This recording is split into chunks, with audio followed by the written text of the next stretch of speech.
कभी आपने सोचा है कि कुत्ते खुले में क्यों सहवास करते हैं? कहानी है उस समय की है जब द्रौपदी का अपमान हो रहा था। क्या द्रौपदी के श्राप से कुत्ते खुले में सहवास करते हैं? कभी आपने गौर किया है, सड़क के किनारे खुले में सहवास करते कुत्तों को देखकर अक्सर लोग कहते हैं, ये द्रौपदी का श्राप है। क्या सच में एक श्राप ने जानवरों की प्रकृति बदल दी? आज हम इसी कहानी की तह तक जाएंगे और जानेंगे क्या यह एक धार्मिक सत्य है या सिर्फ एक लोक कथा।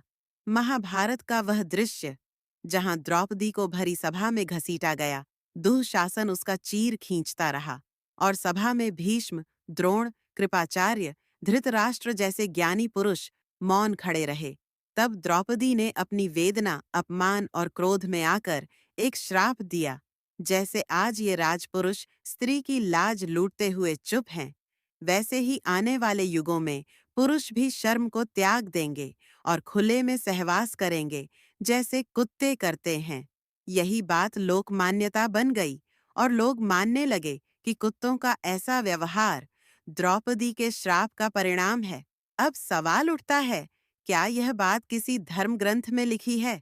हमने महाभारत के अनेक संस्करणों की खोज की, लेकिन कहीं भी ऐसा कोई श्राप नहीं मिलता जहां द्रौपदी ने कुत्तों या सहवास से जुड़ा कोई वचन दिया हो।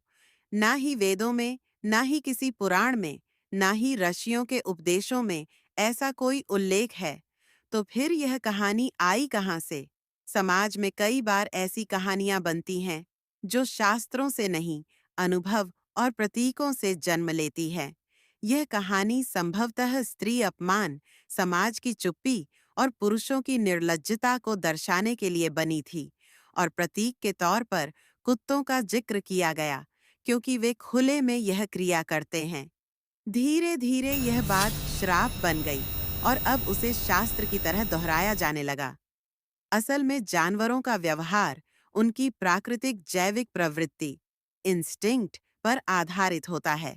कुत्ते खुले में इसलिए सहवास करते हैं क्योंकि वे संकोच, सामाजिक शर्म या संस्कृति से संचालित नहीं होते।